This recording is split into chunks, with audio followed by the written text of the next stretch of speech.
they'll mill out about an inch down into the asphalt, and then they'll put the crosswalks into the asphalt. So as we plow and do those kinds of things, I won't say it'll never disappear, but it will last a lot longer than just a taking out of the surface. Yeah, that was one of the recommendations from the multi-level plan. So that's amazing that we were able to put that in. Okay, cool. Andrew, I had a quick question for you. There was chlorine that was found in the water samples. How does chlorine get in there? So I think this is about the leak that was on 3rd Street. I put up the staff report. One way to identify if water on the surface is coming from a water main or some underground water pipe is to test for chlorine. We have a little chemical kit that tests for it's called total chlorine, so it's chlorine that's already reacted, and we can measure if chlorine is present in the water or not. The water on 3rd Street used to have chlorine in it. Hired a leak detection twice to try to find it, and now there's not chlorine in the water anymore. We heard a nearby neighbor fix the leak they had in their crawl space, so we think that the leak was from that crawl space, and there's no longer a leak in the water coming out on 3rd Street's groundwater. Okay, got it. So just to reiterate, to make sure I got it, you would test for chlorine to see if it was coming from the main break. Yes, yeah, Okay. yeah. All right, cool. Any questions, any other questions regarding the staff reports? Is there anybody from the Boulder County Sheriff's Office here? I don't know, Nikki, you're gonna. No one from the sheriff's office is present at this meeting today. I was just wondering if maybe somebody else can answer. You know, they said that for this report, they had broken it down by hours for the request of our last meeting with them. And I'm assuming it's this unlabeled chart here with just 0 to 24, 0 to 23. That's it, yep. I just wanted to make a note that, you know, with our coverage theoretically ending at 6 p.m., so that's 1800. You know, there's kind of a little climb in the calls between then and about midnight. So that's something I want to think about. And yeah, and the flip side of that, what I noticed was that predominantly, however, all the calls are during the day. And so to sacrifice one of those day folks, you know, to shift to night, because that was an idea that was talked about, I don't know that that's a wise decision either. I mean, but it was outside of a few spikes, Right. The volume is mostly pretty steady between, you know, morning and 10 o'clock at night. Yeah. So we get it done during the day. Any other questions? All right, staff, as usual, thank you very much for those reports. Really appreciate it. Questions regarding our BOT reports? Or any questions from staff? Or the trustees? Or trustee to trustee? All right, rocking and rolling. Let's keep going. Informational items. First one, destination blueprint tourism management strategy. Peter, is that you? Yep, that is me. So I'm going to go over the draft tourism management strategy that I've been working on alongside that right of the Colorado Tourism Office. Just so you know, those of you who have already heard this presentation through an advisory board, is going to look very similar. The slides are actually different fancy, but it's the same content. The draft strategy is in the agenda. If you had a chance to look at that, it's very long, so I'm not going to go through every single piece. I will say that there have been no changes to this specific document. I do have an internal one that I've been adding notes from previous boards on. So if you have seen this presentation and haven't seen your notes added in, that's why. So, like I said, when you talk about this draft strategy, we go and share this.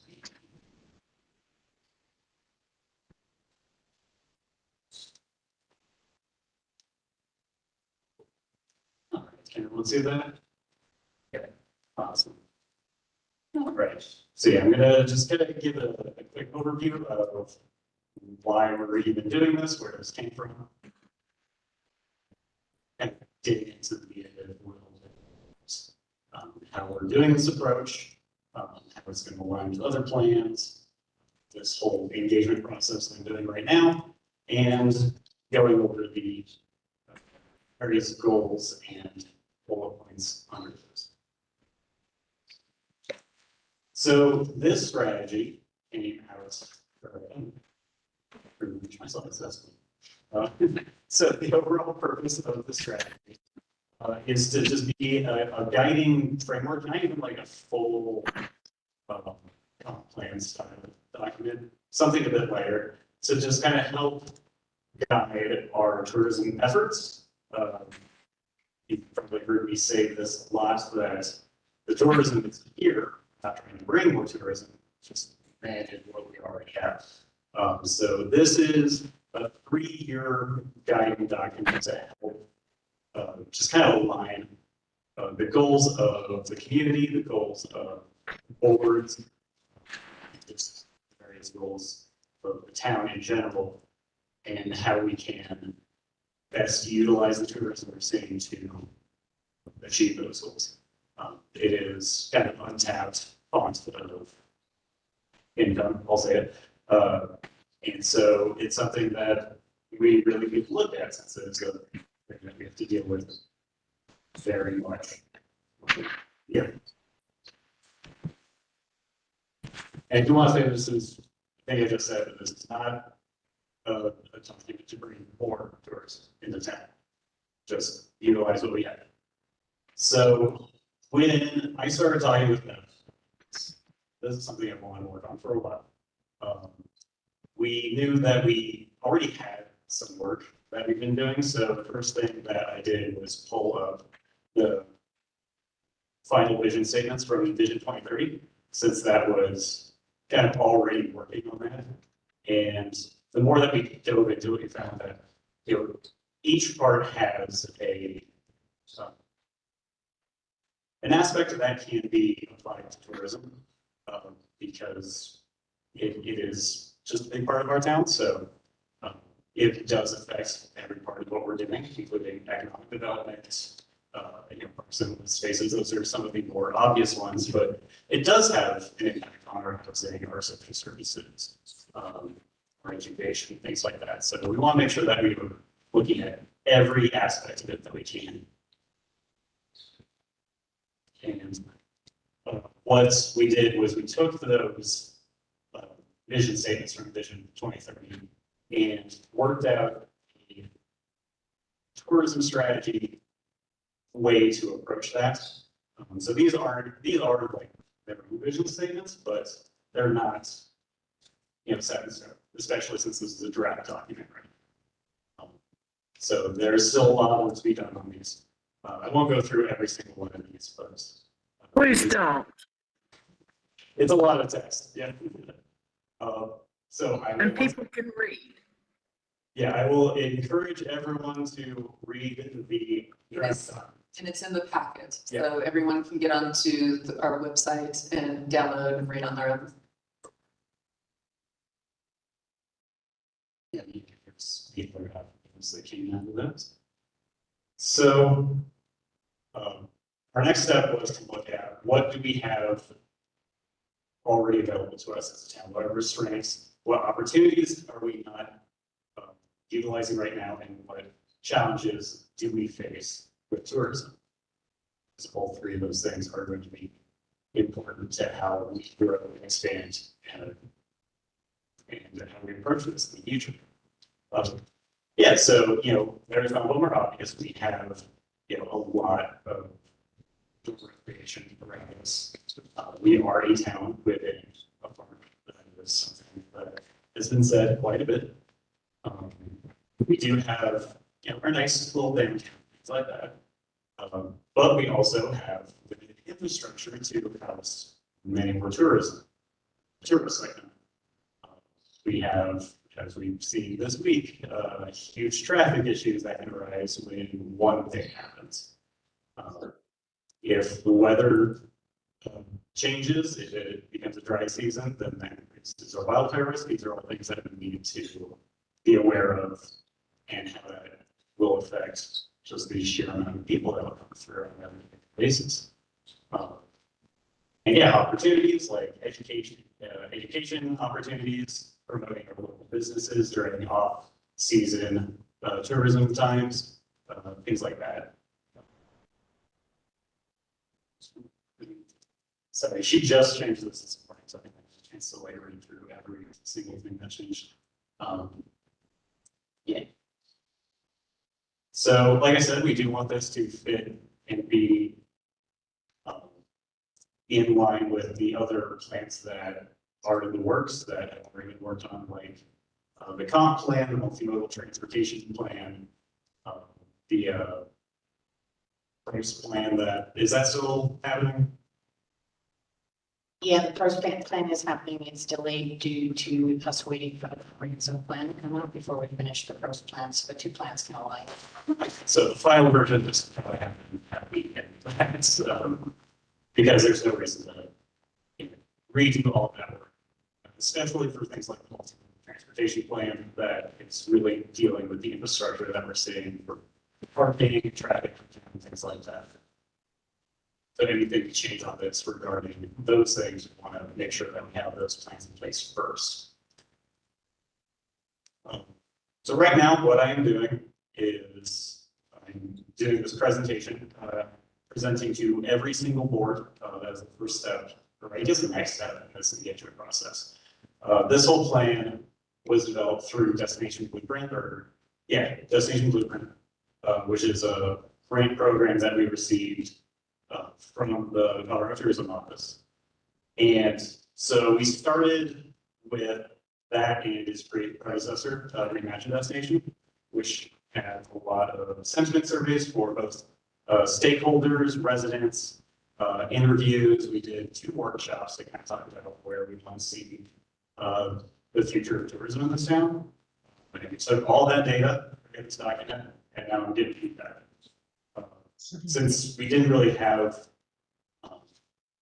a tourism board to work with to go over this, because that was our initial idea, it was just me and Beth, and that's great because we were able to work real fast, but we are just 2 people, so I need a lot of feedback. So that's why I decided to go to every board first. After that step, I'm going to take all of the suggestions and revisions, put those in, and then take it to the public for community input, make more changes, make sure it aligns with all of our plans, and then bring it back to the board of trustees. So this is going to be a long process, but it'll be worthwhile at the end, I believe. So yeah, like I said, this came out of the Destination Blueprints program, which is designed to help smaller communities who see an influx of tourism take hold of that. This is the continuation of Reimagine Destination, which is their original program, which kind of helps us build an initial framework of what we want to see in tourism in regards to the town. And so this is a continuation of that and just help in executing those ideas. It had a destination assessment, which includes just data of where we're seeing visitor traffic. And you'll be not surprised to know a lot is coming from Texas and Florida. Just age demographics, where people are coming from, things like that.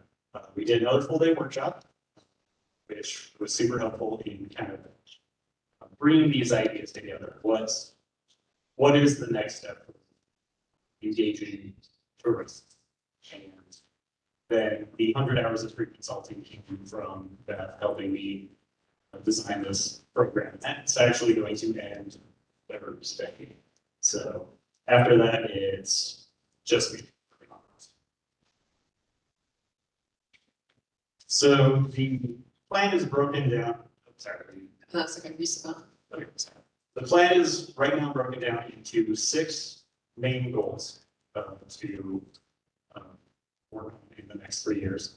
engage community businesses, educate and manage visitors, promote those businesses and local experiences, improve community and visitor experience, research, impact, and monitoring and reporting, and strengthening tourism government and partnerships outside of ourselves. Each of those goals has a number of different actions listed underneath them. Again, I'm not going to read all of these out, they are in the plan. But basically, we're looking at 3 to 4 different steps for each goal and where they fall within that 3-year plan. 7 of these I'm actually already working on. They're just things that I've been doing through the visitor center and through my role position anyway. So those seem like a really good place to start. So, and as you can see, we have just a few for each different goal.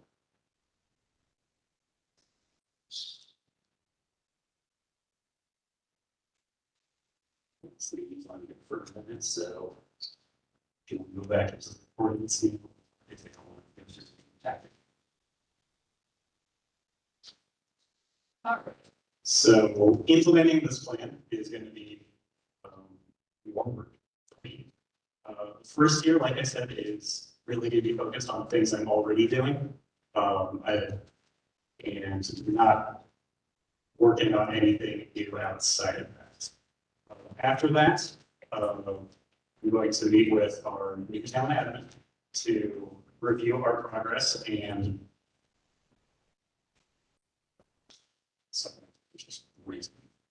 just to see what needs to change, what if there's any gaps we may have missed, and adjust accordingly. And then also just kind of checking with the PA. You know, they are the ones most affected by this. So it needs to be something that we're constantly engaging the community about and just seeing if we're on track and if anything needs to change. So I would like everyone's feedback, either now or in the future, as this document needs to go through more and more revisions. I'm happy to answer any questions and just take notes. What you want to see different in it. Any questions or comments for Peter? How much, like, what's our strategy for community, town community engagement as far as collecting feedback on this or, you know, addressing, I know there's a lot of sort of public concern. We don't want this. Yeah, so one of the big things that I've learned over time is that we need to be doing sentiment surveys. So doing resident surveys every 1 to 2 years to just see what the general feel is, what they want to see change. And also doing surveys, like as people come into our visitor center or, you know, any of our special events, you know, we have these that we can give to people or on links to Google Doc or something to just get general impression feedback. And then also using that, whatever we called it initially, the hard data that comes in using like the cellular service tracking stuff. We actually will be getting one of those every year from the CTO, just as a thing we do. So those are some of our initial things. And then just watching like the online data that we have, you know, where's our social media going, who is engaging with what, and also just listening to people in general.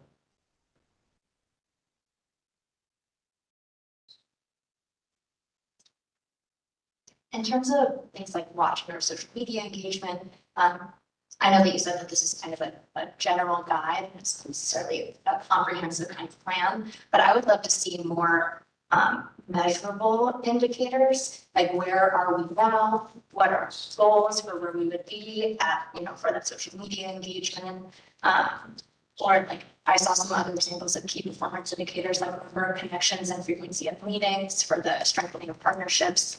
But oh yeah, now what kind of how frequent do we want those to be? What are our goals there? I'm not sure if that's appropriate for this kind of guide, but that's something I would like to see. For something that's, I think, 100%, they like, just on, there, you want to see like hard numbers. More easily measurable, so like that, and also visual.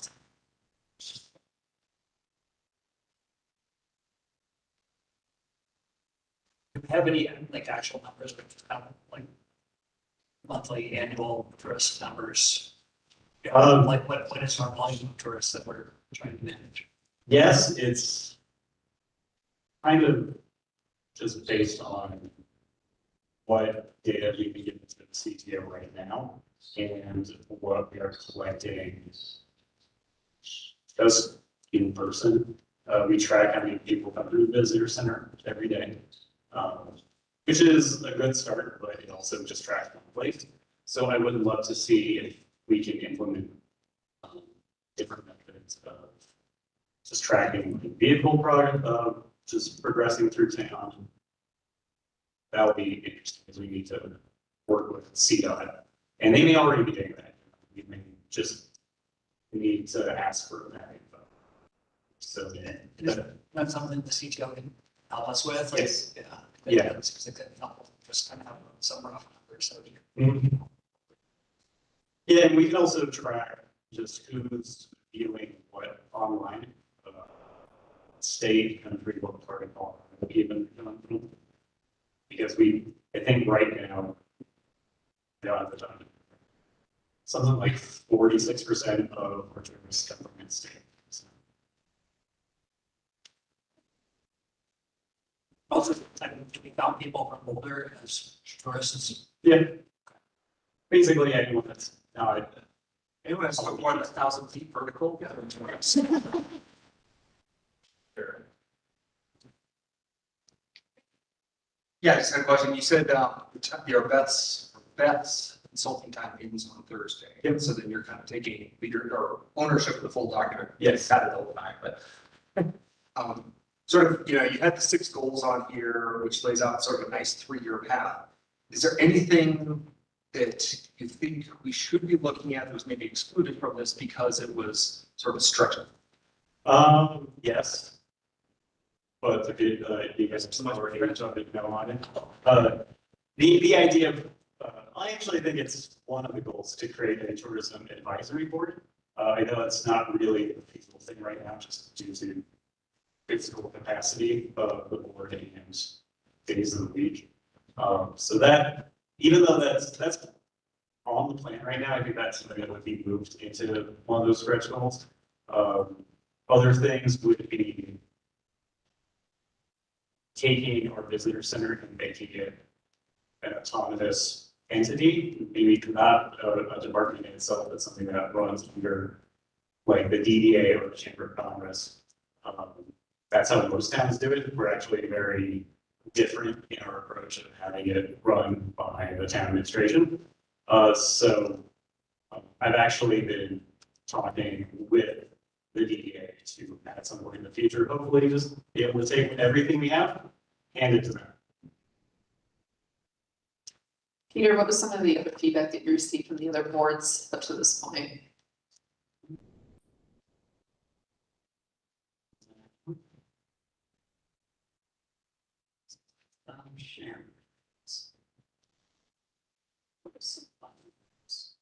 That's okay. Whatever you can remember off the top of your head is totally fine. So I got a lot of feedback from multiple sources that they want to see a larger approach or a larger community approach on this. So not letting this slip into what will make a better visitor experience, but what will make a better community experience that visitors will appreciate. Sam said that a lot of people come up here to get the net experience, aka like be a nethead for a day. So creating things that are more in line with what our community wants to see would already be pushing towards that. If people want I went for just. Right. Yeah, if they want, yeah, I think the summer conference series is a great example of that. It is very community focused, but we do see people coming up from Boulder or Blackhawk to see these bands and just kind of hang out, be a part of the community. So those are the kind of approaches that I think we want to look at from the board. Yeah, and that was also in line with some of my initial feedback is, can we make a tourism strategy that's a locals first strategy? Yeah. Whether that's focusing on locals infrastructure, you know, why not tap into certain resource pools for sidewalks, right? Through some sort of tourism, or even a connected trails system. A connected trails system is very much a locals first agenda item that, you know, visitors, like you said, would appreciate as well. So. Yeah, I was thinking about that for a while after the VC meeting, like how can we put infrastructure in this? And I think it just like struck me as four things like, you know, improving sidewalks, Yep. getting more parking, things like that. The approach for this plan, because most of that would be outlined as like multimodal transportation plan, is how do we take that and get buy-in from the visitors? You know, if we get a better voice from people that are outside of our town, that'll help us kind of show like these are the spots that we need more parking, for instance, or these kinds of things. It's just another voice to kind of look at. It might not be as important as local community stuff, but it is helpful. Right, and again, if there's a way that you can place support Mhm. to those other initiatives. Yeah. Because if you can pool your dollars that you have access to in with dollars that some other department can pull from, now we're working together towards these goals and the strategy. Yeah, one thing I want to do looking at next year's budget is having a larger advertising line item for the visitor center to use for these kinds of things. So we can actually pay to have, you know, the word go out in Huntington. Hey, here's what we're doing. The parking initiative for sidewalks. So we need your feedback, things like that. And I would concur with trustee Maris, making it as specific as possible, roping it into those SMART goals. I think it is appropriate here, and it kind of helps us understand where we're going. So really appreciated that. And then I'll just re-echo some of the feedback that I've heard previously in the PC meeting. This doesn't feel like a 3-year plan, it feels like a 10-year plan. Yes. I brought that up during the last meeting. I think the idea is to make this a rather large endeavor and adjust as we next. I totally agree. But it's, yeah, it feels like it's too much. Like Yeah. there's, you know, when you have 10 number one things to do, none of them get done well. So what if we had 3 to 5 hardcore things that we knew we were gonna nail? That would really feel great. All right, any other questions? Tanya, no, not yet.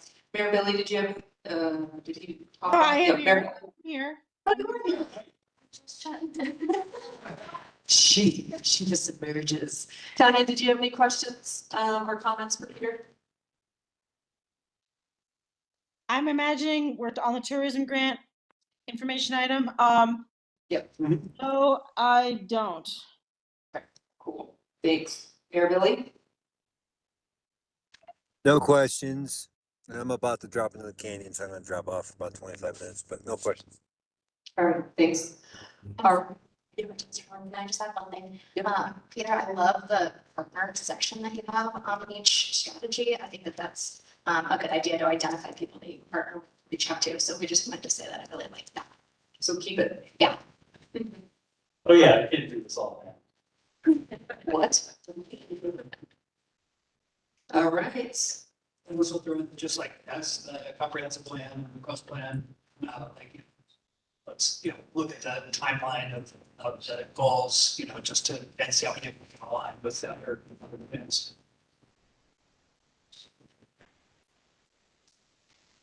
All right, that wraps up our informational items 6.1. Let's go on to 6.2, quarterly grants update. Thank you. Are you taking us away with that one? I am indeed, right?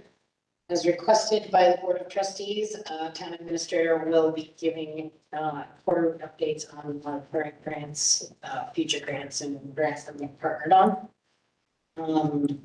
So we will just go into it. Mason, do you want to run that slideshow? Oh, Can you? I don't have internet, so I can't,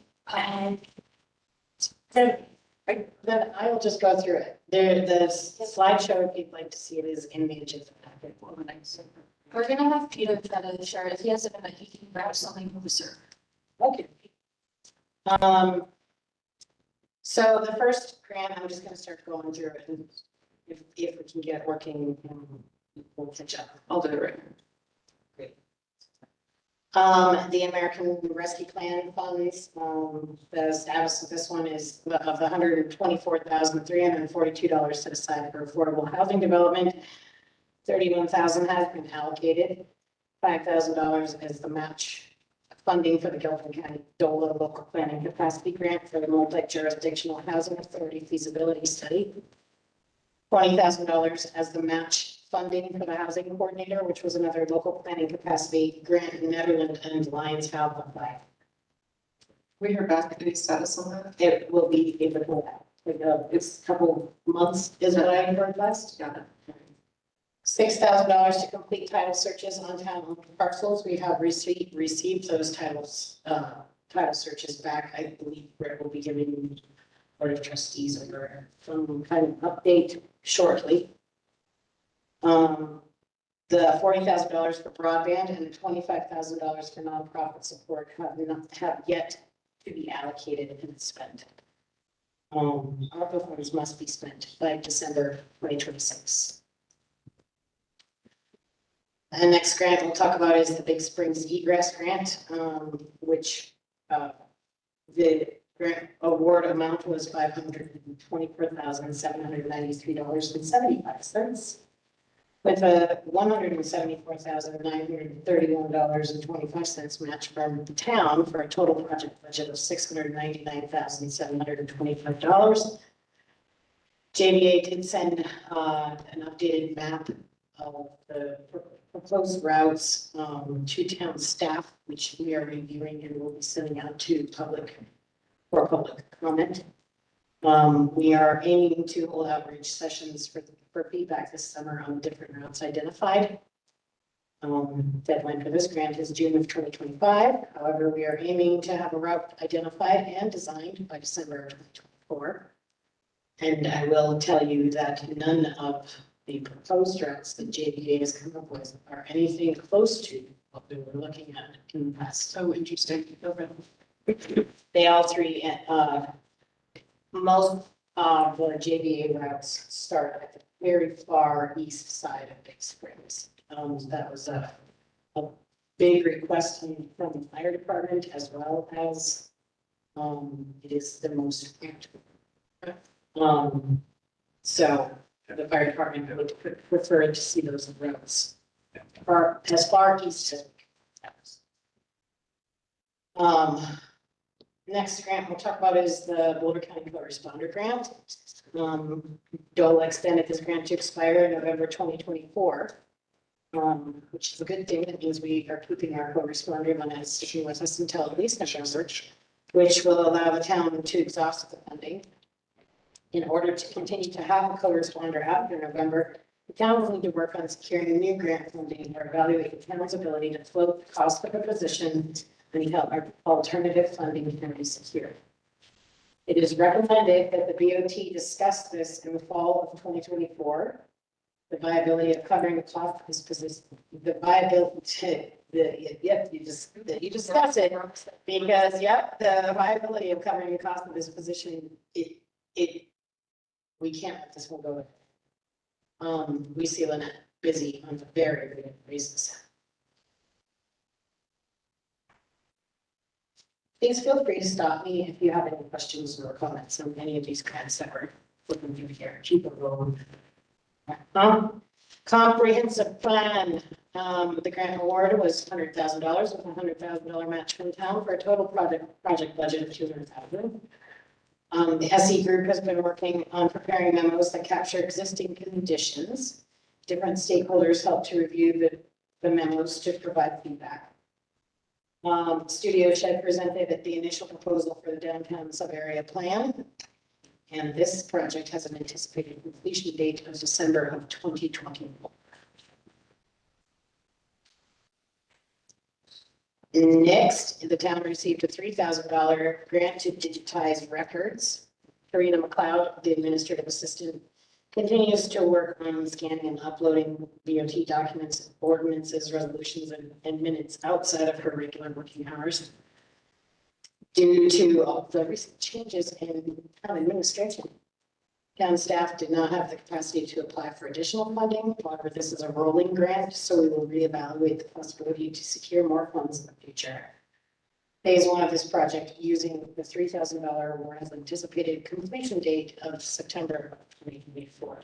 Nikki, do we know how far she's gonna be able to get through the BOT documents, like how far back? Macy, do you have any answers to how far Karina's gotten with this project? I don't, I know she works regularly on Saturdays on this project and that she has been working on it. I can get an update from her to share with you if you'd like. Yeah, just an idea of how far she's gonna be able to get back, and then that'll give us an idea of, you know, how much more additional funds to get, so we can hopefully get it all up one of these days.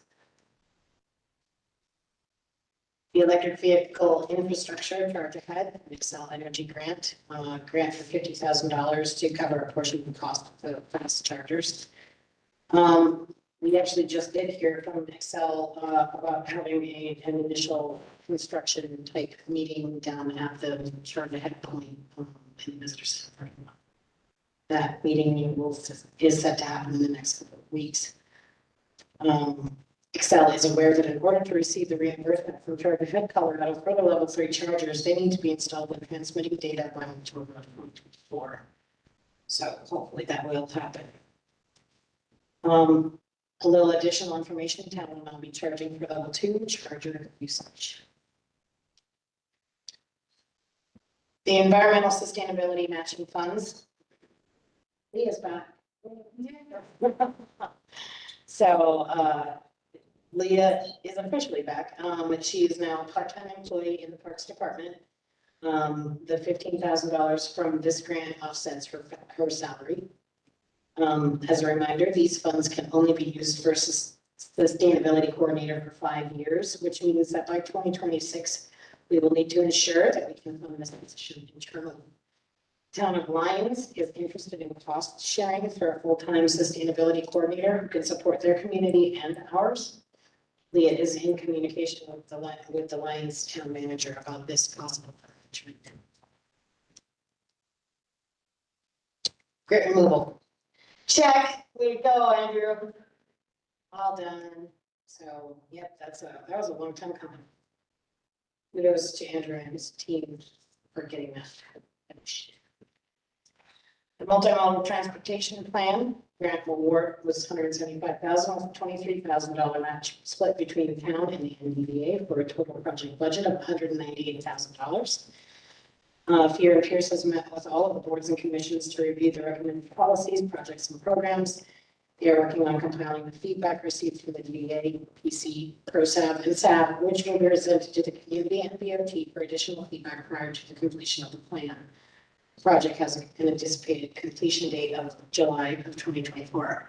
I will say for all of our different plans that we've got going, our comprehensive plan, our multimodal transportation plan,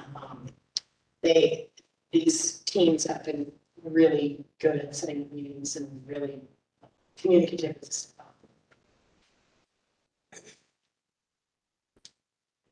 Safer Main Streets grant. This is a Dr. Cog CDOT type grant. The town received $280,000 in funding from Dr. Cog to promote pedestrian safety and alternative transportation. This is the sidewalks that would go from the roundabout up to Calvin Chapel, Tungsten Village area, with providing safer crossings at the library, a new crosswalk at Jefferson, and by the Presby Church and Liquor Store. Paving the sidewalks in that area, and then a new beaconed crosswalk at the library, beaconed crosswalk at the New Moon Rock Shop crosswalk will be beaconed, and then another inlaid crosswalk at the visitor center crosswalk. We just got all of our field surveys and site studies completed. JVA is ready, I believe, as soon as we get the blessing from CDOT, JVA is ready to put this project out for bid. At the same time, we will be putting out for the TIPS grant, putting both out for bid at the same time. Hopefully we'll get one company that can do both projects because they're both considered rather small. And also both of these projects have to be completed by May of 2025. So if we don't get these projects out to bid very quickly, we are going to lose our summer window, and it's, you know, it's not impossible to do concrete work in the winter time, but it's not very fun. So TIPS and Safer Main Streets are really running neck and neck right now with JVA running the show. Tourism management, the CTO grant. Thank you, Peter, for that update. Do appreciate that. Town staff submitted the brand book and final documentation. All this we get, and there's this other part. So the whole logo thing, the branding thing is done, completed. Check. Way to go, Peter.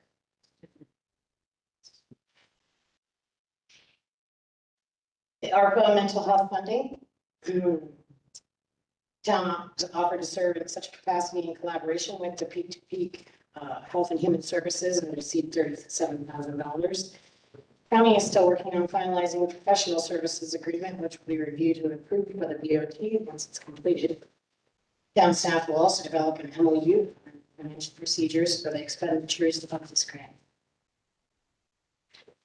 Bear resistant trash containers. I had a chat with Brenda today, who is leading the charge from the Boulder Bear Coalition.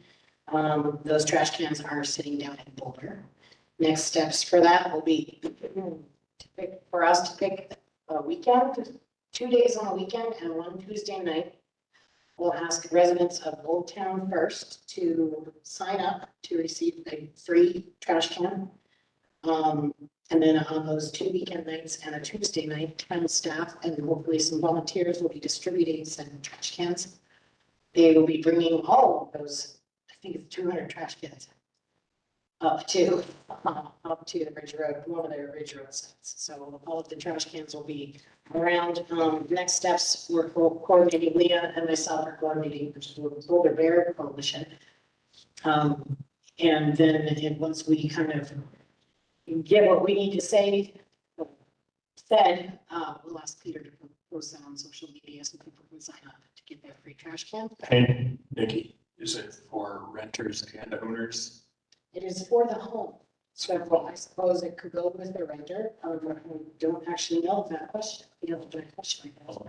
Run down the street screaming for everybody else. Yes. Okay. That. It's. You know, well. I will take pictures. And so the idea is to distribute them to Old Town residents first. And then depending on the amount of cans we have left over, we will offer them to other neighborhoods in the town. Broadband fiber installation. Colorado Broadband Office awarded our project a total amount of $8,667,692. Maverick matched the grant with their own $8,667,692, making the total project budget for our region a little over $17 million. Down paid Maverick the $41,000 allocated under the DOLA Roadmap to Recovery Program for direct customer installation. Town staff are filing for a reimbursement from the OEDIT for these funds. Maverick is still aiming to have the fiber in Nederland installed before the end of 2024. The Climate Pollution Reduction Planning Grant. We are still waiting to find out if Dr. Fogg was awarded funds for this climate pollution reduction grant. So that one's still pretty up in the air. The Colorado Wildfire Protection Plan, Amber Alliance is finally the CWPP. I don't know if any of you have had a chance to look at the documents as they were all coming together. They're very, very interesting. that town staff will work to arrange the presentation of the plan for the BOT and the community once this plan is completed. Congressionally directed spending, Senator Bennett and Villager have both opted to move our secondary bridge plan forward. This is a good sign, not necessarily that we're going to get it, but it's a good, darn good sign. Project cost is estimated at $3.5 million, and since we would be submitting this proposal to the Department of Homeland Security, there would be a 25% match required, which would be $875,000. This match would have to come out of town's reserves, so something to think about. Oh, hey, Nikki, sorry, I have one question about that. With the number for the price for the bridge, that's just an estimate, right? Because we haven't actually had a design made or any kind of land study done. Right, that is just an estimate. But it could be less. It could be, but it usually is not less, and that would include planning, design. The whole 9 yards. That would have to go between the town and the private landowner there, and the cost of construction on the bridge. Gotcha. All right, great, thank you. You're welcome. Local planning capacity, the housing coordinator grant is another DOLA grant. Town staff submitted an application with the town of Lyons for $200,000 for our full-time housing coordinator. If any of you work with Britt, you know how housing could be its own job for sure. She gets pretty overloaded with housing stuff. We should find out in the next month or two if we are awarded that funding. If we are awarded the grant, the town will contribute $20,000 in match funding, which will come from ARPA funds. And that housing coordinator then would be someone that would work with Nederland and the multi-jurisdictional regional housing authority local planning capacity program, another DOLA grant.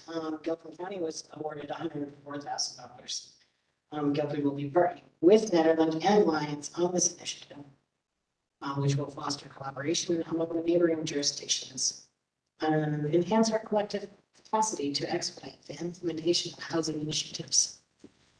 Town staff we do continue to work with Gilpin County on this grant. Currently, we are focused on completing the RFP. So once the contract between DOLA and Gilpin County is executed, we can be soliciting proposals from individuals or organizations who want to assist with the multi-jurisdictional housing authority feasibility study and fast track permitting policies. The volunteer driver program, Boulder County Mobility for All, contract is being reviewed by the Boulder County attorneys. Once they have signed off, we'll bring the IGA before the BOT for review and approval. Future grants, Colorado Water Plan. Town staff are working with Dinatali. Is that how you say that? The town's water engineers to secure water storage and supply grant for the water intake site. The grant is due in July of 2024. They're pursuing a later grade.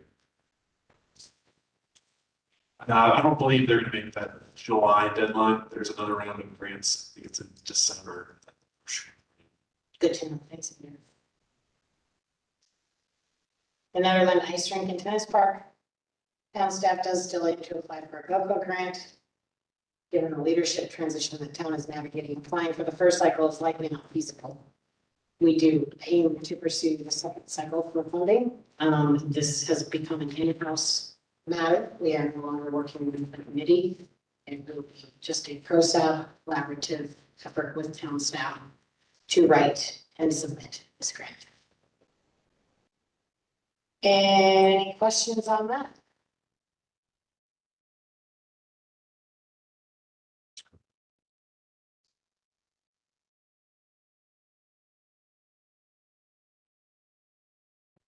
All right. Anybody online? Trustee Corvalon, did you have any other questions?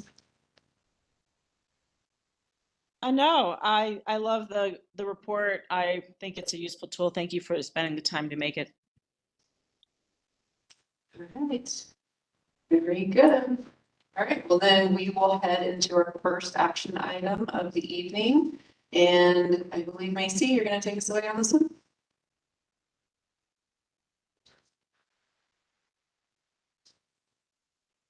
Sure. So tonight we're talking about short-term rental code amendments. We've talked about this a few times together, so I'm not gonna go into too much detail on this theme. But the planning commission and town staff both recommend going with option one, and the BOT has expressed desire to go that way as well. As of our last meeting, we did make some amendments, based upon your requests. So now, option one license type plus a Class C license, is looking like the Class C license is available, will not count towards the cap. The primary residence requirement has been removed from the Class C license. The Class C license does require the notification of neighbors, a bear-proof trash can, and a fire ban. Other changes we made to the ordinance in general is that the industrial zone has been removed as an eligible zone for the Class C license.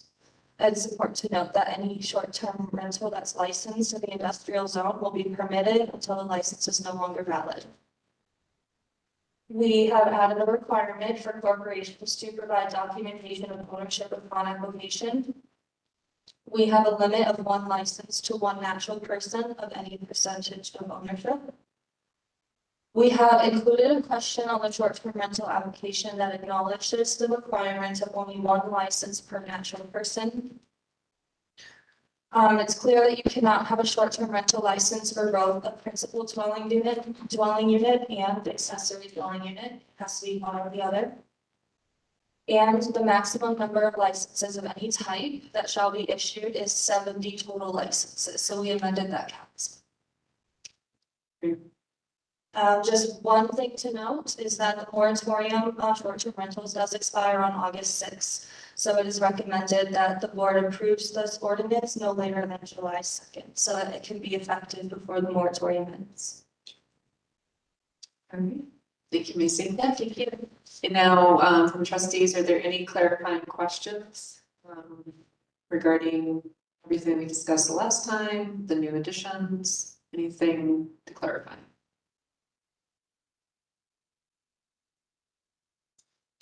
Doesn't look like we have anything in here. Tanya, any clarifying questions? No, looks good, thanks. Okay, with that, we'll go ahead and move to public comment. Doesn't look like we've got anybody in-house, so if there is anybody online. Oops, go ahead and raise your hand. See, Okay, Stephanie, go for it. Yeah. You have 3 minutes. Okay, can you hear me? Yep. Okay, hi, I'm Stephanie Ridgway, and I'm the owner at 155 East 2nd Street in Nederland.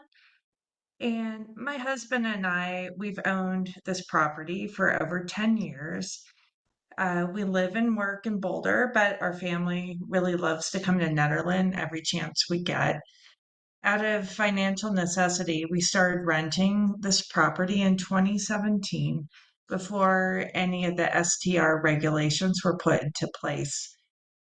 We currently hold an STR Class B non-primary license. It's NED-002. We were one of the very first STRs to apply for the license in 2020. We've always renewed our license and paid taxes on time. We've always been fully compliant and we've never had any complaints. I am a familiar face to many of you and past and present BOT members and town staff, and I've participated in the STR related meetings and I presented my own thinking and suggestions on how the rules and regulations could be improved. It's come to our attention that some new regulations are going to be adopted for STR soon. And it is our understanding that our grandfathered STR license will be allowed to move forward with the new ordinance. I've inquired about this with town staff and they believe the same is true. I'm reaching out to you today about this as you may not know that there is still a license like ours in town. I'd like to share a little background with you about our home. It's a 750 square foot, 2-bedroom small house located within walking distance of downtown. We try to house Ned folks as much as possible, and that's a focus and a specialty of ours. Our property luckily tends to attract local folks or family members of Nederland residents. We offer a very walkable property with an enclosed backyard that is attractive to local residents who may have construction going on their own homes, folks who are in between rental terms, and we offer housing for visiting family and friends. As a family with children ourselves, we have frequently rented short-term rental homes like ours when we travel. It offers a more economical way to travel, and it offers more space to feel comfortable. Who are our renters? Last year, we rented to a total of 7 parties. 3 of the renters were local people or family members of Ned residents. 2 other renter groups were people wanting to move to Nederland. They rented our place to search for longer term housing. The previous year was even more striking. 4 out of 4 renters were Ned residents or family members of Ned folks. This year, we're welcoming back a former renter who grew up in Nederland and his young family. Reached a 3-minute mark. Okay. Thank you so much. I appreciate it. Okay, thank you, Stephanie. Wendy, I see that you have your hand up.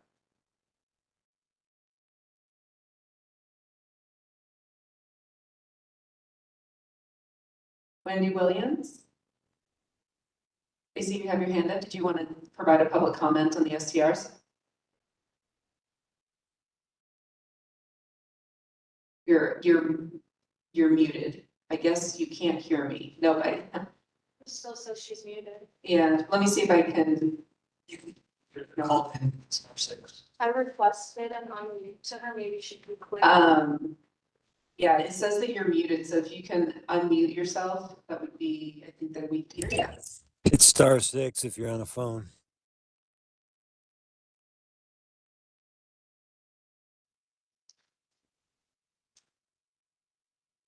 Wendy, if you're able to come off mute, we will definitely come back to you and hear your public comments. She says she's not able to. Another option, Wendy, would be for you to call into the meeting using the phone, and try to get on. Yeah, so in the agenda, gives the phone number for you to call, dial in. Okay, Wendy, if you can dial in, I'll definitely come back to you so we can hear your public comment. Any other public comments out there online?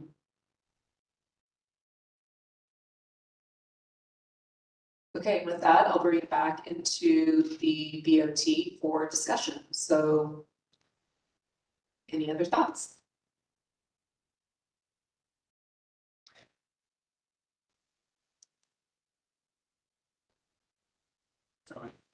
I think my opinions on STRs are pretty widely known after we last had them through this 5 years ago. I'm not a fan of it, but I do appreciate the work that's been done by the planning commission, this board, and I think this is a step forward and we should approve it.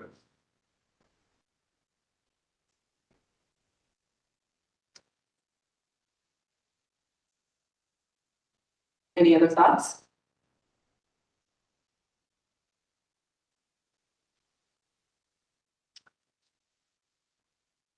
All right, well then any thoughts or about,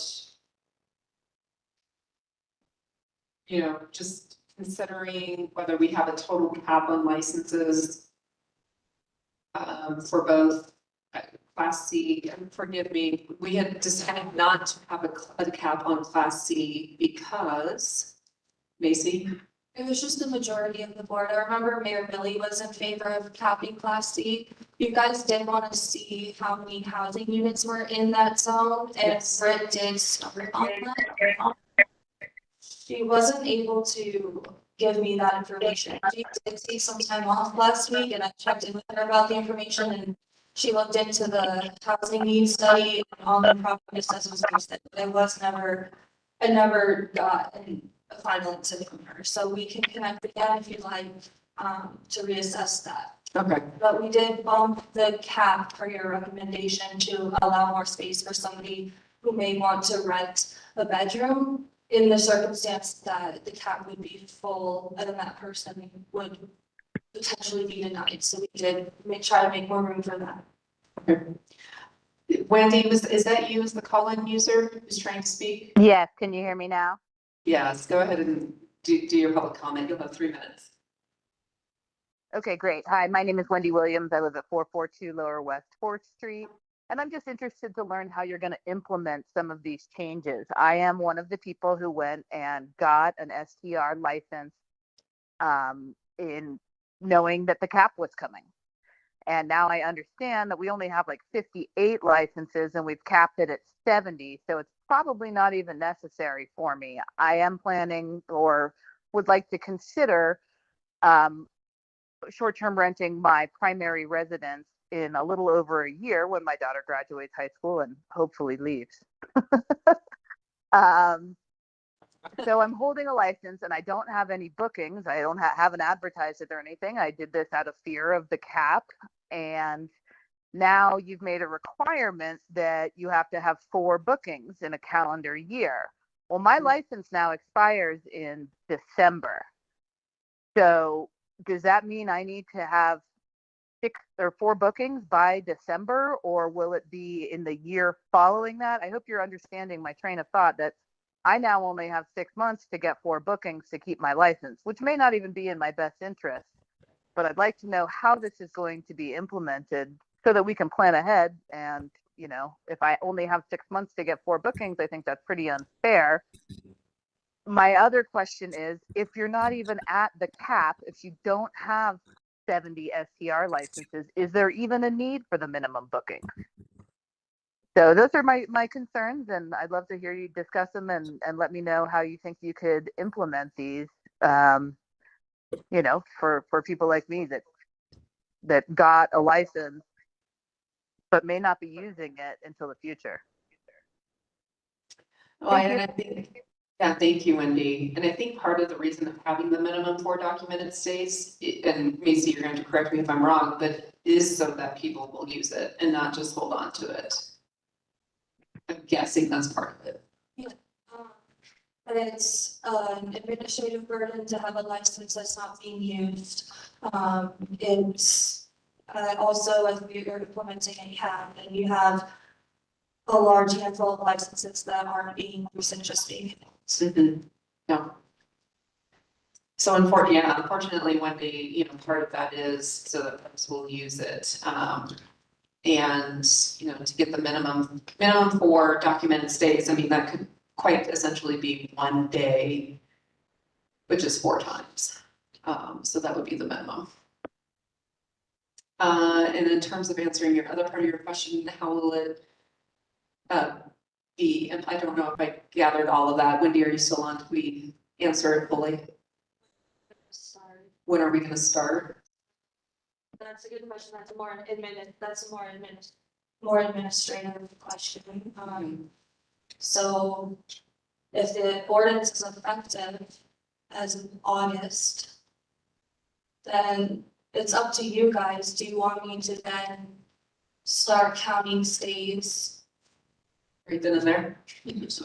What do you mean counting stays in terms of minimum 4? Yeah, because it could be really confusing if we start counting stays from August to August, but their licensure, as she mentioned. Would it be easier to prorate people like, you know, with licenses who have, you know, when, you know, basically keep them on their set schedule for renewal, but you know, if it's August, then we, you know, look at it as 5 months or 6 months, 5 months, you know, till renewal, and then take that as a prorating of, 5/12 or whatever, half of, 2 bookings for the rest of the year. I see what you're saying. I like that idea, Mayor Billy. I think prorating is just fair, more fair. Okay. So Wendy, so hopefully if you've got, so in Wendy's case, if she's got 6 months left, that would say that she's got like 2 visits that she would have, that she would need to document. That's what I'm thinking. If we're gonna keep that as a requirement, and the reality is we probably will get near that 70 cap sooner than later. And then the reason we put it in there in the first place is so people just don't sit on it and not allow other people in. And I think 2 and 6 months would definitely be a less intimidating and more doable target than 4. Mm-hmm. Now, Mayor Billy, you were one of the ones that was in favor of a Class C cap last time. Do you still have some appetite around that? Wanting to explore that, make sure, because we were gonna try to get some data from Brett as just to how many of those there are, and if a cap is necessary. I think, getting the information from Britt. And I think it was just kind of more, yes, I am, because I think that could get, that's where things could go haywire, where someone in the commercial district could just go off if there's no cap. So it seems like if there's a cap for the rest of the districts, that the commercial district cap seems, well, definitely worth us continuing the research and then making a decision based on that. Okay. Or do we really throw the monkey wrench in right now? And what I believe was the original proposal is condense this all down to just one license. No, and the reasons for the commercial, other folks help me. There was what, remind me why we split it out. I'm not looking at my computer, I'm driving. So are you thinking we should make an amendment where the Class C does count towards the cap? Yes. So, okay, that's fine. I think the reason we were thinking to not include it is because commercial buildings by nature should be able to do commercial businesses more than like a residential would. So it seems more, even though it's not a use by right, it seems more in that line. So it would seem like, but I could see though, like if there were, but we still have only, I don't know, I think we have a check on the fact that we only have one allowed by a person, so we couldn't have somebody build an apartment building and then just short-term rental all of them because they're only allowed one. So I think there is some safeties involved, but I am fine with amending it and just capping it at 70 and keeping it easy. That's totally, I would be in favor of that. Okay. So then that begs the question, if we were to combine that into just a general STR license, and because the Class C would fall into part of that cap, is there a necessity to have the primary resident piece on the general STR? Yeah. That was the difference. I mean, I think the commercial space owned by people that don't live in town. I'm not necessarily interested in just making it easier. Sorry, I don't think that's our goal. I don't want to make it difficult, but at the same time, I think we have, in the commercial space, even the examples we have are owned by people that don't live. So I don't know, all of a sudden to flip it and just say, it doesn't matter, commercial, primary or non-primary. I think that's not what we were talking about going with. Okay, you broke up just a little bit at the end. Can you say that last sentence? I don't agree with simplifying for sake of simplifying. And I think there's more logic in having non-primary resident commercial property owners than residential as STR owners. Okay, like you want to keep it as it is, the way it's. Yes. Yeah, okay. Now question, should we grandfather in? Is that a natural right already? Are we grandfathering in? Maybe Jennifer knows the answer to this. We are, yes. All of the licenses, Class B, all previous licenses that have been issued can renew and can continue on. They can't be transferred to a new property owner, but they can renew and continue on. Okay, so that should satisfy the person who called in earlier about their short-term rental. Yes, I think- yes. I think that's legit, and I'm fine with, I'm happy with this ordinance with the amendment Mayor Billy suggested about the cap. And prorating. Yeah, and prorating. Chris, go for it. No, I was just gonna chime in. I think we definitely need to keep the primary residence requirement on the main class of licenses, because that's what is keeping the investor-owned overtaking of the Airbnb industry at bay. Yes. I remember some questions about if you had a detached ADU, but you could rent the house or the ADU, but not both. And is that, did we simplify that? Yep, that's in my concern. Okay, any other questions? Discussion? Motion? Go for it. So can Yes. sorry, I just want to make sure that motion, if you're going to make a motion to approve the ordinance, it would need to include any amendments that you all want to make to the draft ordinance. Got it. Thank you, Jennifer.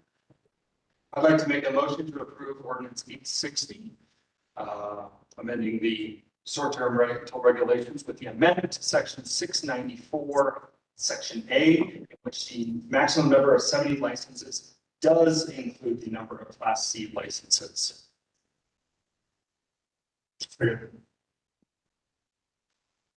And a friendly amendment for a common question, and this might be for Jennifer, regarding the prorated amount, that is not a current section of the ordinance. And so adding that to the motion, should that just be a friendly amendment to prorate the number of required stays for a short-term rental license for the remaining of this year to the amount left on the license? Because it's administrative, do we have It's to? administrative, so I wasn't sure, so.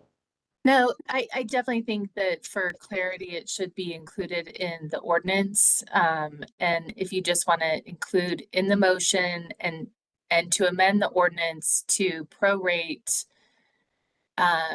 for Pre-existing license. any existing licenses with upcoming renewals, prorate the number of documented stays. And I can So rework the ordinance. I would like to amend my motion to include a proration clause so that any existing license within 12 months of its renewal is prorated regarding the number of stays required by the ordinance. Did you guys get all that? And I believe you had a second from trustee Ty. Correct. Okay. You ready for me? Yep, go for it. Okay, trustee Miller, Yes. trustee Ty, Yes. trustee Larson, Yes. Mayor Billy, Yes. Mayor Pro Tem Sterling, No. trustee Meredith. No. And trustee Corcoran. Can I ask a question? Why, Nicole, are you saying no? What don't you like?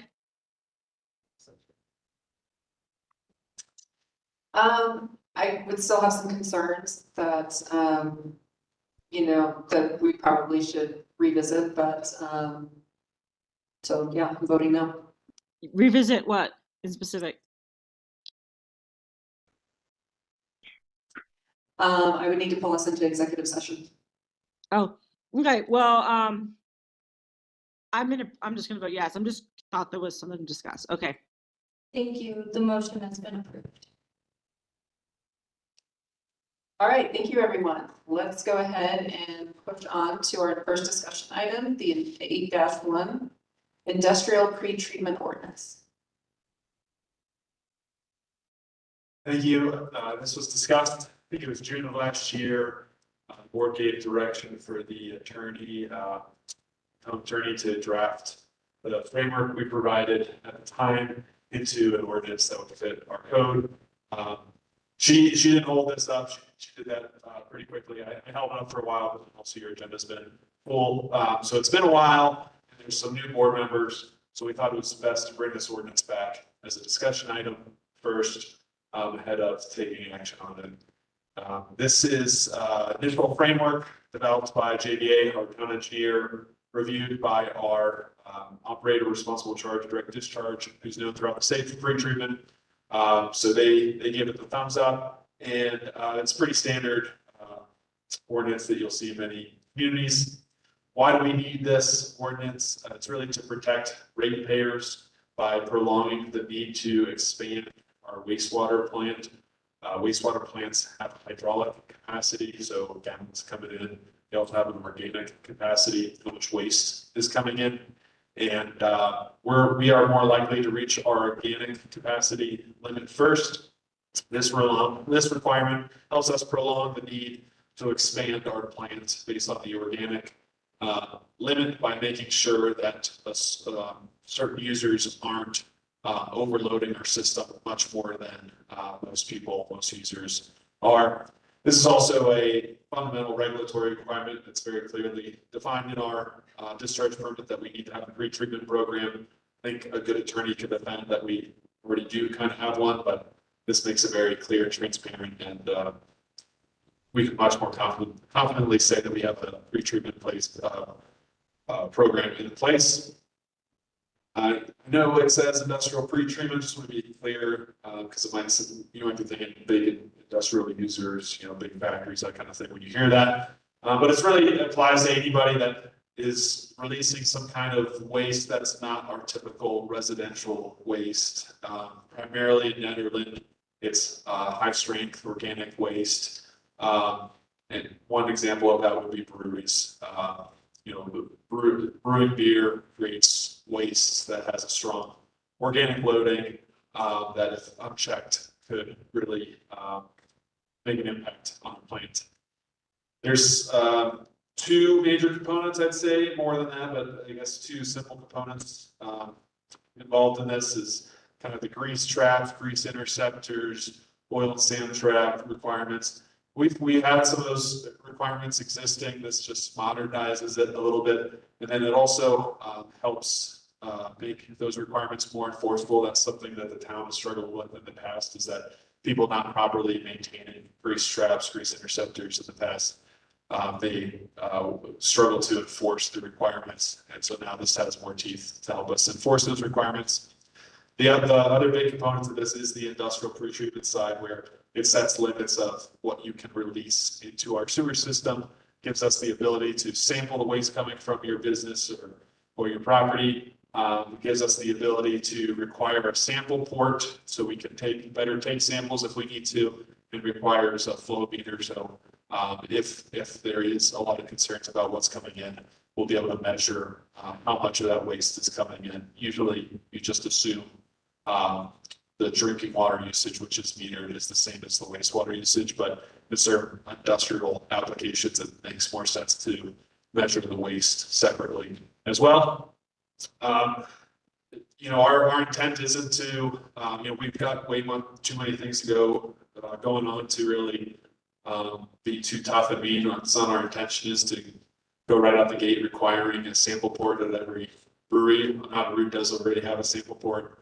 UC Brews luckily their sewer service line is really easy to sample from. So the way our direct discharge puts it is you trust people until you can't trust them. So it's really going to be more of a ongoing educational relationship building type process, and we don't have any intention of having stiff requirements. But I just want to be clear to you that there could be costs to businesses from this if we do need them to add a sample port, do need them to install a flow meter, that kind of thing. And in the previous version of this, we had an option for a surcharge, which I really like the idea that if you think it's in your best interest not to remove the waste, you could pay us to remove it at our wastewater plant. I really like that idea. I'm just not confident that we have the capacity, not as confident as I used to be that we really have the capacity to do that. So I'd like to remove that from the option, from the ordinance, which the attorney did. At this time, I'm open to exploring in the future. I just don't think we really have the freedom to do it at this time. So following this meeting, the plan is to send, Macy's got a great list of businesses throughout our small community. The plan is to email businesses about this, that this is coming down, get some feedback, and hopefully people provide some comments, ask some questions, and provide some clarifications, and then bring it back to you for action in July 16th. And this will not go into effect until June of 2025, just to give people plenty of time to, if there are things they have a budget for, change processes, give them time to do that. With that, so I don't have a pretty PowerPoint presentation for you, but happy to answer any questions you have. On the grease trap enforcement, is that I mean, you said that it had been difficult to enforce before. What's kind of protocol for, is that like a monthly health department check, or like how does that work? Yeah, basically, I think we would do it quarterly, and it's, you check visual inspection of the grease trap. And there's certain ways to do that. And then you check for documentation of, hey, do you have a written SOP of making sure that you're washing utensils in the drains that feed into the grease trap? And can you show us receipts of when you had this pumped and cleaned last? So what the town struggled with was that part, but just people that weren't doing what they're supposed to do. The follow-up enforcement of like, well, what can the town do to compel them to do that? There wasn't really any ability. So now we have some abilities to do that.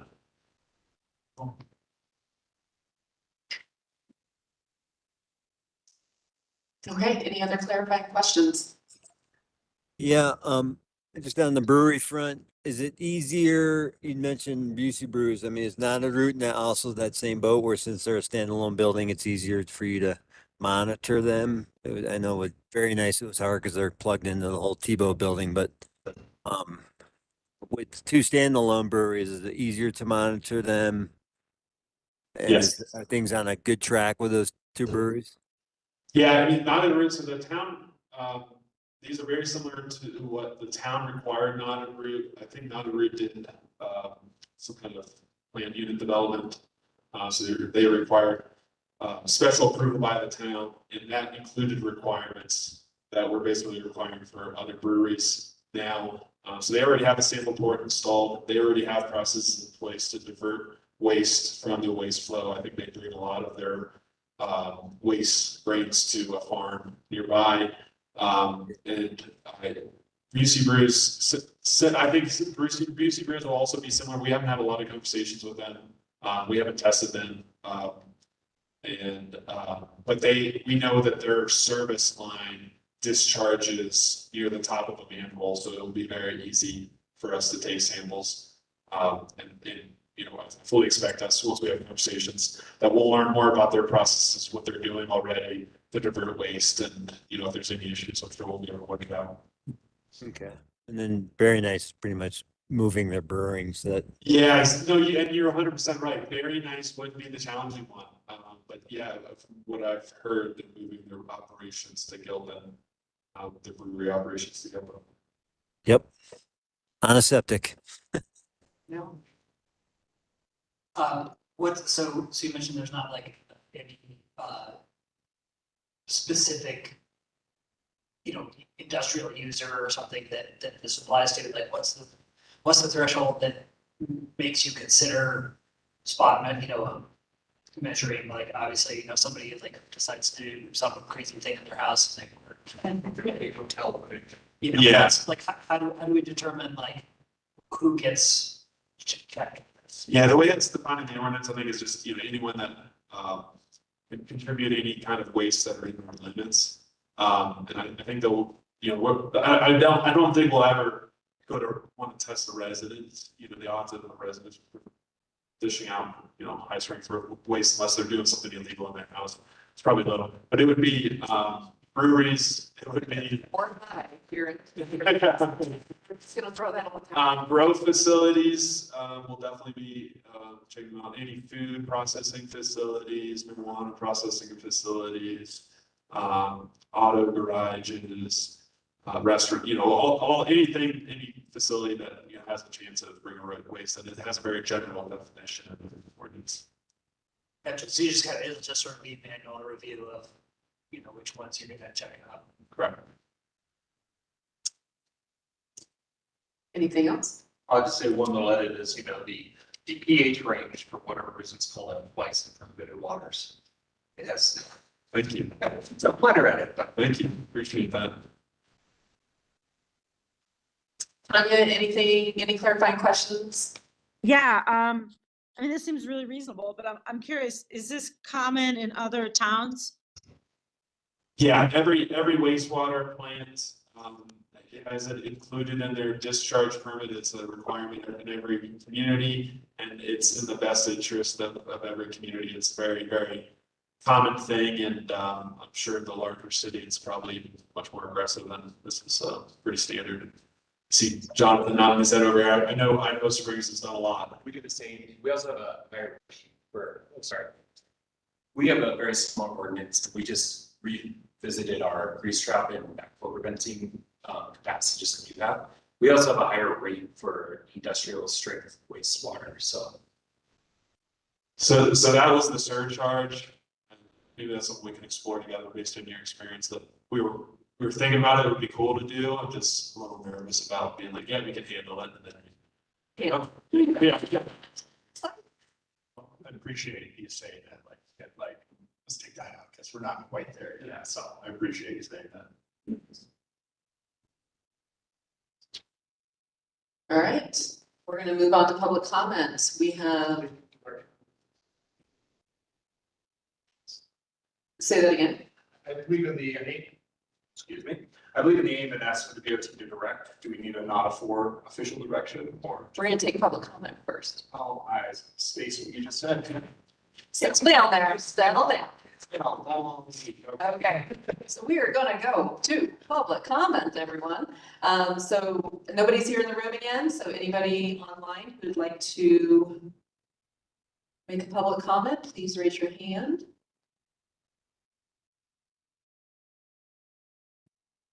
All right, seeing none. Chris, would you like to provide some direction? Go ahead.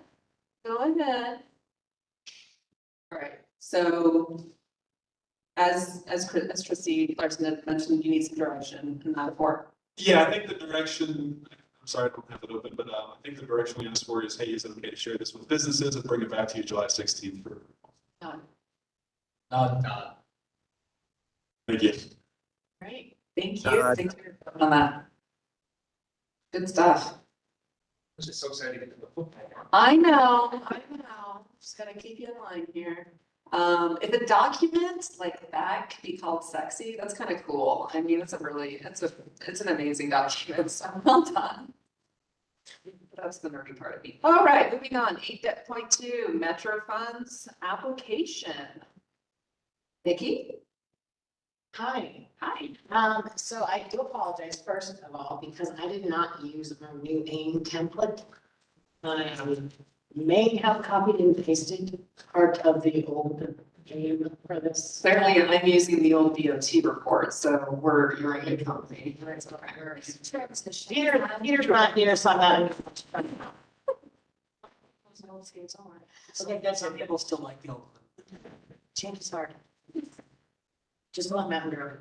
All right, so I'm coming to you again about these metropolitan football funds. I'm asking for a nod for tonight on whether or not the BOT would approve me putting forth the application and the request for funding out to the community. As part of the sale of the Denver Broncos, the town of Nederland was awarded $21,762.43, which is to be spent on youth programming. in the aim, I've outlined some examples of what might be considered youth programming. This is not meant to be individual youth type scholarships. This is meant to be for programming, for instance, library programs. As you may remember, I had the idea of running a junior firefighting camp program, and when presenting that to the different youth advisory boards, that was the one that was the hit. Everybody wanted us to do that.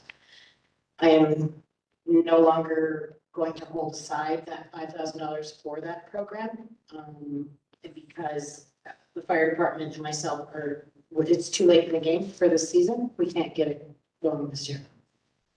So hopefully that is something that we could look toward in the future. So some of the examples of what could be considered youth programming: health and well-being and support of youth mental health, education, skill building and life skills, sports and the promotion of physical activity, arts, nature, science, technology, engineering, math, STEM, esports. All of those are different things that different communities who receive this funding are doing. Not only are they creating programming for their youth, some communities got enough money that they were able to build daycare centers and build youth facilities. Our little chunk of change isn't quite enough to do that, but we reached out to a large group of people who are very anxious to utilize some of these funds for youth transportation, or the library has a math program that they would like to start. There were applications from the Teens Center, Teens Inc., the soccer program. There's an endless amount of people that came forward with requests for funding. So before Miranda left, we came up with a application process to send out to these different people with scoring matrix that a group of us would review. And I would like to be able to release that application and start spending these funds. So in my aim, I also give you a timeline for distribution. The nod of floor would come from you tonight. Excuse me, with the release request for me releasing the request for applications on Friday. Friday, August 2nd, applications would be due. It's a 6-week application period due to the holidays. Well, the 4th of July, etc. Not Christmas. The week of August 5th through the 9th, the administrative assistant reviews all the applications to ensure completion. The week of August 12th through the 16th, town staff panel reviews and scores applications, determining funding award amounts. The week of August 19th through the 23rd, award announcements, and then beginning of September 2024, checks to be distributed. So the question that I have for you tonight, I'm asking a nod of 4 to approve staff moving forward with the spending and release of applications for the spending of this funds. Cool. Clarifying questions? This references a evaluation of scoring matrix, which I didn't see on there. I could send it to you if you'd like. It's just a, well, I don't have it on my computer now. So. But it's a standardized matrix, Standardized matrix that actually I sent to Boulder County, and they're using our matrix as well. Okay. Just a standardized scoring system for all applicants. So And this would be something that we could utilize for other programs, other spending, between the request for applications, the request for information, the scoring matrix. This wouldn't just have to stop with the mentor football funds. It could be used for other, grant opportunities that the town could provide. And do we have a limit of the number of organizations to split this among? How do we decide if we get 50 applications? Staff would decide. There would be a staff decision, internal staff decision, and that we would when Miranda was still here, her and I had considered that, you know, depending on the organization, we probably fund 10 different organizations of up to $2,000. Is Or there- around $2,000. Is there a date that these funds have to be utilized by? I don't believe so. I think we've been holding these meetings for 2 years now. Well, and that was my other question. Didn't we go through a process already? Yes, we did. Okay, refresh my mind what happened. It was recalled because there was a BOT member who had wanted to utilize the funds in a different way. And also questioned why I was saving the $5,000 for the junior firefighting boat. All right, moving on. All right, so we're going through this process anew, and fresh, and, putting out the call for anybody and everyone who wants to apply. One clarifying question. This application then here, you said it's going to go out Friday? Or That would be the public plan, Friday? release to the public, to the groups that met with us during those, all of those meetings that we did last So year. you're gonna do direct outreach to all the ones who met and then put out like, so we last Friday, don't miss that. Yeah, And then just one thing is, you know, in the application itself, getting the timeline. The application that's in here still has the dates for 2023. okay, thanks. Not to confuse people. Nope, we don't always these days, but I appreciate that. Any clarifying questions, Tanya, trustee Corvalon?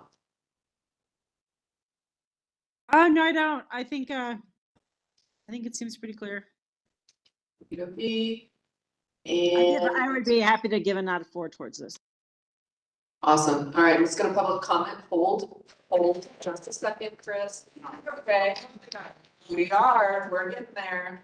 Due process. All right, let's open it up for public comment. Again, anybody online who would like to provide a comment, you have 3 minutes. Raise your hand.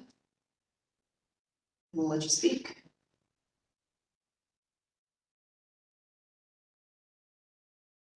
All right, I'm not seeing any hands. I'm moving on. All right, moving on. All right, do we have a nod of 4 to go ahead and have Nikki move forward with the application process? Thank you very much. We got a room of nods. You're gone. Sorry, man. Sorry to steal your thunder. Okay, before we go on to, again, our last piece, the public comment on non-agenda items, I just want to thank and welcome who is going to be our future town administrator, Mr. John Kane, who's been sitting with us in the meeting. And so appreciate you being here and starting, you know, to get the feel for your presence and everything. So thank you. Thank you all for having me this evening. I really am happy I was able to join you, and I really am thankful that you guys picked me and that I've gotten to learn so much about your community, and I'm excited about the opportunity to build relationships with all of you and the community. So I'm very excited to be here. Awesome. Welcome. All right, and with that, we'll go ahead and close it down with public comments on non-agenda items. We had several written in all the way from the concert series that we had, which was the big success, to the parking, the actual paid parking. So if there's anybody online at this time who would like to give a public comment on non-agenda items, the floor is yours. Okay, Teresa, go ahead. Hi, Teresa Robertson, 140 East First Street. I just wanted to amplify Sue McDonough's letter about the pump track that I don't even know what the status is there.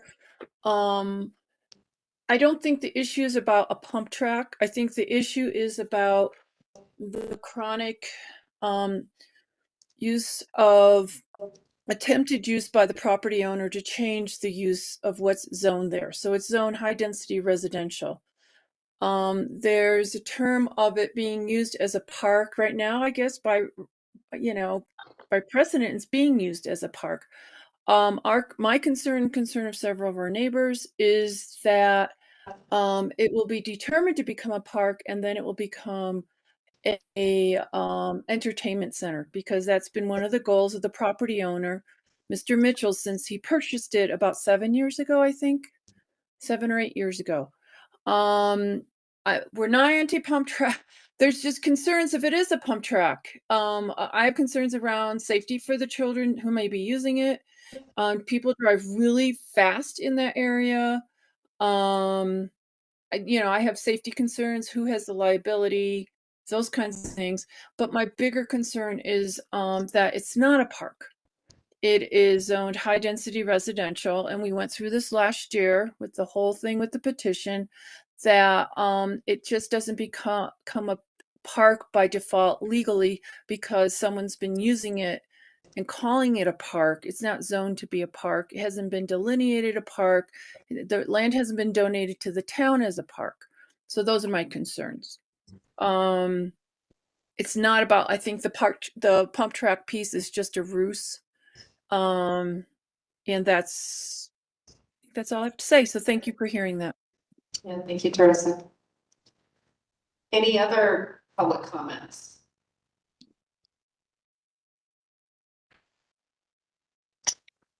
Okay.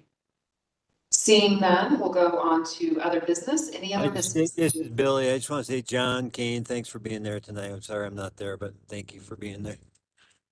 Thank you. Hi, this is Tanya. I have some other business if we're there. Yeah, we are there. Go for it. Okay, I sent everybody an email with a map of the BVSD district line. And if you scrolled out a little bit, you would see that Nederland has its own subcategory within the entire district, the homeschool delineation. And I wanted to propose, when we're deciding who gets the parking passes for the paid parking, and we were discussing what sort of boundary to use last meeting, that we consider the BVSD Nederland homeschool boundary for the free passes for residents. Consider that to be the residential parking pass. That's one thing I wanted to mention about the parking. And I also wanted to see if anyone was interested in having free parking after 7 p.m. In all the parking for everybody. A lot of places do that at night. It's free parking. It seems a little much 24/7. I didn't know if that was, I looked in the contract. I didn't see anything one way or another. So I think it's something that we can decide. And so I wanted to see if there was an appetite for bringing this as a discussion in a meeting pretty soon. I know we have to decide soon, or if people wanted to discuss it really quickly right now. I'm actually going to call on John on this one. John, you went through the whole process of implementing Idaho's paid parking and would love to know some of your thoughts. Well, first and foremost, I think communities are bigger than Limestone on that, right? We know that. In Idaho Springs, we give free parking to everybody from the city and from Gregory County. Every employee gets free parking, and then we're given a lot of free permits as a marketing effort that's free from the city, essentially. And if you look at it in terms of like the $10, that's about $600,000 a year, but really the goodwill we create by making sure that we maintain a community asset in our downtown is really, really important for us. So it's worth it. So I think your idea is very good, using that school district boundary. You guys know best where your community is and who the people that you want here all the time, and to feel like they have access to their community resources, who those people are. We give county residents, Idaho Springs currently gives county residents $3 of free parking. All city residents have unlimited parking just because they live, that's the perk of living within the county. But I really think that having an upper limit on when that parking expires is probably a good idea. We do 10 to 6 currently, but if you have an evening event, the nice thing about the interstate system is you can turn it on and off on demand. So you can have flex pricing or all sorts of different kinds of things if you need to, or if there's an event where you want to charge longer, you can do that. So I think those are both really good suggestions. I have quite a bit of information that I shared with Britt, just kind of about the program as you guys were kind of talking about it. And I'd be happy to put together a staff report or something about some of the ways that you might achieve some of those goals, if that's what you'd like to see. That would be amazing. Yeah, do we have an appetite to bring that back as like a discussion item? Do we have time? I don't know when this is supposed to start. Is it supposed to start like next week, or do we have time to keep pushing this back? We did have a start date of July 1st, correct? So we won't have time before our meeting. Well, I can also tell you, just related to the contract discussions, there was a request for amendment in the contract to require interstate parking to provide data and information. I made that amendment. We had a conversation with them. I sent over the draft contract to them. And then just heard back from Interstate today that they want to get on the phone again to talk about that requested change. So tomorrow we're supposed to have a call with them. So as of yet, we don't have a signed contract. Oh, okay. Interesting. So it could be, when you ask for your own data. So, yeah, that's, so thank you for continuing with that conversation, Jennifer. So realistically, it looks like it might not even be a signed contract until August 1st, potentially, if we were to start at the beginning of a new month. Yeah, okay. Probably. Okay. So maybe we could discuss it. I'm not going to be here July 2nd, but at the next one, or you guys can discuss it July 2nd. It doesn't matter. You guys know how I feel. So, Okay. I would like to bring this back. I don't think we're to hash out all the little details. Yeah, because I think the employee parking is like you said, John, like that's a goodwill thing. And obviously, you know, that we need to address that and make sure that that's taken care of and everything. So yeah. Yeah. Nikki, can we make sure that that gets on one of the meetings for July? Also ask Interstate if they can tell us, like the process for applying for those free parking passes or whatever it is. Like how long does that process take? How is that processed? Takes about, I'm sorry. It's great, thank you. It takes about a minute to take care of it. So it's like a really easy, well, the way that it's designed right now is designed to be user experience as simple as possible. Also, one thing that you're gonna want to do, even though you don't want to do it, is you want staff to have some ability to take care of things for people when there are mistakes, especially for residents. And so that's something that you just want to build in, because when people get mad, they're going to go to town hall. They're not going to call some people that they don't know who they are. So. Right. Great. Any other business? Do I have a motion to adjourn? Because my goal was before 1 o'clock. Wait. Jennifer's got something. I have something, and this is just a shameless plug. Yes. The CML Colorado Municipal League Conference is this week. It's their annual conference. It starts today, but most of the sessions start tomorrow. And I am going to be presenting on home rule charters at the conference. So just wanted to mention it to you all that I'm doing that presentation, and I would be happy to bring it to the Board of Trustees at a future date. Please. Yes, let's get that on the agenda. Yeah, so yeah, if you could just help and make sure that that gets on the agenda, that would be awesome. Thank you. Motion to adjourn. Second. Yes, please. Okay, Mayor Jelly. Mayor Billy? Yes. Trustee Miller, Yes, please. trustee Cornwall, Yes. trustee Todd, Yes. Mayor Pro Tem Sterling. Yes. Trustee Meredith. Yes. And trustee Larson. Yes. Okay, thank you. This meeting is adjourned at 8:59. Wow. Very Amazing. Goodbye. Lay low. Thanks. Oh, yeah.